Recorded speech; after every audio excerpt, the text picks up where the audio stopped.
رسول اللہ صلی اللہ علیہ وسلم کی سیرت کے اندر ہم یہ بات پڑھ رہے تھے کہ رسول اللہ صلی اللہ علیہ وسلم نے بہت تیزی سے خندق کے بعد جو تمام واقعات آپ کے سامنے رکھے، چھاپا مار کارروائیاں، تیز تر نہایت تیز تر جو کارروائیاں کی اور ٹارگٹ کیے اور مختلف لوگوں کو بھی ٹارگٹ کیا، یہ رسول اللہ صلی اللہ علیہ وسلم کی حکمت عملی تھی کہ خندق کے بعد ہم اقدامی ہمیشہ جہاد کریں، ہمارے اوپر کوئی اٹیک نہ کرے۔ جب رسول اللہ صلی اللہ علیہ وسلم نے یہ تمام کا تمام معاملہ سر انجام دے دیا تو بعد مورخین نے لکھا کہ رسول اللہ صلی اللہ علیہ وسلم کو خواب آ گیا کہ رسول اللہ صلی اللہ علیہ وسلم بیت اللہ میں موجود ہے اور بعض صحابہ نے حلق کیا اور بعض صحابہ نے بالوں کو کٹوایا ہے اور صحابہ عمرہ کر رہے ہیں، اور نبیوں کے خواب آپ کو پتہ وحی کی قسم ہوتے ہیں۔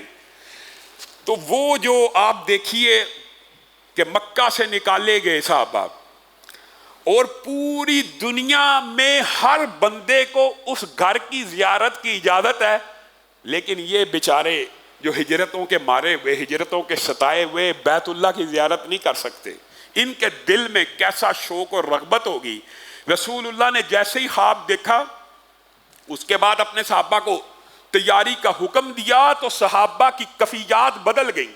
اللہ کے گھر کی زیارت کریں گے، عمرے کی نیت سے نکلیں گے، کل تک تو ہمارے اوپر حملہ ہو رہا تھا، آج رسول اللہ ہمیں عمرے کی اتنی بڑی خوشخبری سنا رہے ہیں۔ آپ اپنی آپ کے اوپر ذرا کفیت دیکھیے کہ بندہ پوری زندگی پیسے جمع کرتا ہے اس گھر کی زیارت کے لیے، اور جن کے اوپر پابندیاں لگی ہوں اچانک پابندی کھل جائے، اچانک نبی اور رسول کہیں کہ بیت اللہ کی زیارت بھی ہوگی، عمرہ بھی ہوگا، ان کی محبت کا، ان کے شوق و رغبت کا کیا عالم ہوگا۔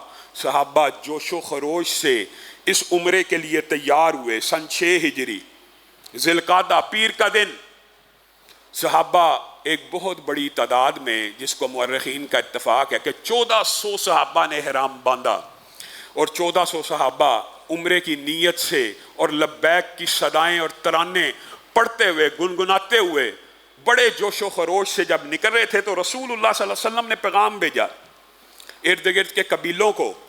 ہاں خطرہ تو تھا، ابھی قریش مکہ کے ساتھ کوئی صلح کا معاہدہ تو نہیں، جنگ تھی، ابھی تو جنگ ہوئی خندق کی۔ تو رسول اللہ صلی اللہ علیہ وسلم نے ارد گرد کے قبائل کو کہا آپ بھی ہمارے ساتھ عمرہ کرنے چلیے، اللہ کے گھر کی زیارت کرتے ہیں۔ تو بعض قبیلوں نے، جن کے بارے میں مورخین نے لکھا کہ جوہینہ اور مزنیہ جو قبیلے کے لوگ تھے، انہوں نے سَيَقُولُ لَكَ الْمُخَلَّفُونَ مِنَ الْأَعْرَابِ شَغَلَتْنَا أَمْوَالُنَا وَأَهْلُونَا فَاسْتَغْفِرْ لَنَا، وہ آپ کو کہیں گے کہ ہمیں ہمارے مالوں نے اور گھر والوں نے مشغول کر دیا، مصروف ہیں، بیزی ہیں اپنے کاروبار میں، اپنے گھر والوں کی دیکھ بھال میں، آپ ہمارے لیے بس مغفرت کی دعا کرنا۔ یہ منہ سے تو کہیں گے، دل میں یہ بات ہوگی یہ کہاں جا رہے ہیں عمرے کی نیت سے؟ ان کے پاس جو جنگجو ہیں، جن کی تلواریں بڑی تیز دار ہیں، جو آ کے یہاں پہ حملے کرتے رہے ہیں، احد میں، خندق میں، ادھر جا رہے ہیں۔ اللہ نے قرآن پاک میں کہہ دیا ان جوہینہ اور مزنیہ قبیلے کے لوگوں کے دل میں کیا بات تھی کہ رسول اللہ صلی اللہ علیہ وسلم اور ان کے ساتھی زندہ واپس نہیں آئیں گے، اور تیاری نہ پکڑی اور رسول اللہ کو کہنے لگے آپ ہمارے لیے مغفرت کی دعا کرتے رہیں، ہم ہیں آپ کے ساتھ، لیکن دل میں جو بات تھی اللہ نے وہ بھی آشکار کر دی۔ تو رسول اللہ صلی اللہ علیہ وسلم نے تلاوت کر کے صحابہ کو بتا دیا کہ عمرے کی نیت، بیت اللہ کی زیارت، اتنی امپورٹنٹ بات اور اتنی اہم اعلان کے باوجود ساتھ نہیں چل رہے، اور یہ بہانے بازی کر رہے ہیں کہ مال و دولت نے ہمیں مشغول کیا ہوا ہے، ہمارے کاروبار ہیں، گھر والوں کی دیکھ بھال ہے۔ ویسے یہ جو فتنہ یہ جنرلی بہت بڑا ہے، یہ انسان کو بہت سے نیکی کے کاموں سے روکتا رہتا ہے، یہ کلیہ جنرل بھی ہے۔ انسان بہت سے نیکی کے کاموں میں صرف اس لیے پیچھے رہ جاتا ہے، یہ گھریلو مصروفیات ہیں، جی میں اپنے بیوی بچوں کا خیال نہ کروں، جی میں اپنے کاروبار کو نہ دیکھوں، ساری زندگی پورا دن صرف کاروبار کے لیے، اللہ کے لیے کوئی وقت نہیں ہے۔ اللہ کے لیے بھی کچھ وقت مخصوص کیجئے۔ ہاں نماز تو فرض ہے، لیکن اس کے علاوہ بھی کچھ ٹائم شیڈول کے اندر ایسا ہونا چاہیے جو گھر اور مال و دولت کی نشو و نما کے علاوہ اللہ کے لیے، دینی تحریکوں کے لیے، دین کے کاموں کے لیے، رفاع عامہ کے لیے، بیواؤں یتیموں کے لیے باغ دوڑ، کھانے پلانے پینے پلانے کے لیے، ان کاموں کے لیے بھی ایک دن کا کچھ حصہ، 1 گھنٹہ 1.5 گھنٹے میں 5 نمازیں بآسانی پڑھی جاتی ہیں، تو 1.5 گھنٹہ اگر اللہ کے لیے اس کے علاوہ بھی وقف کر دیا جائے تو روزانہ کی یہ روٹین بھی ہونی چاہیے۔ بہرحال یہ جوہینہ اور مدنیہ قبیلے نے جو باتیں کی اللہ رب العزت نے آشکار کر دی۔ صحابہ بڑے جوش و خروش کے ساتھ ذوالخلیفہ کے مقام پر پہنچے، نماز کو ادا کیا، وہاں سے عمرے کی نیتیں کی۔ ضمنی طور پہ بات آئی ہے تو آپ کے سامنے پہلے بھی یہ بات رکھ چکا ہوں کہ ایک شخص رسول اللہ کے دنیا سے چلے جانے کے بعد، یہ اجماع امت ہے کہ سب صحابہ نے کہاں سے نیت کی تھی؟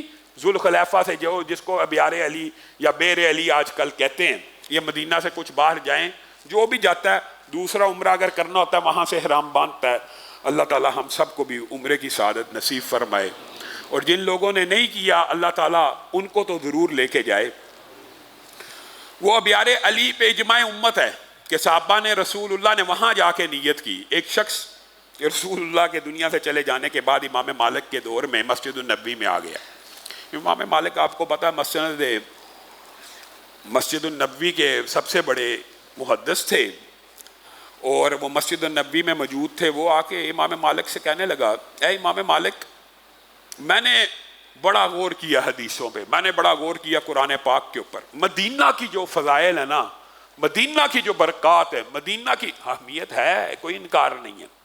مدینہ کے فضائل گنوا رہا ہے، کس کو؟ امام مالک کو، محدث مدینہ کو، کہ جی مدینہ میں آپ کو پتہ طاعون بھی دجال بھی نہیں آئے گا، یہ مدینہ کی فضیلت ہے۔ رسول اللہ نے کہا تم میں سے جو استطاعت رکھتا مدینہ میں مرے، میں کل قیامت کے دن جو بقیع میں دفن ہوگا اس کے لیے سفارش کروں گا۔ یہ رسول اللہ صلی اللہ علیہ وسلم کے فرامین مدینہ کے لیے ہیں کہ اسلام سمٹ کر دوبارہ مدینے میں واپس لوٹ آئے گا۔ مطلب یہ ہے کہ مدینے کے اندر ایمان قیامت تک موجود رہے گا۔ سب سے آخری بستی، سب سے آخری قریہ، سب سے آخری گھر مدینے کا ہوگا جہاں سے ایمان نکلے گا۔ اتنے مضبوط ایمان کے لوگ ہیں۔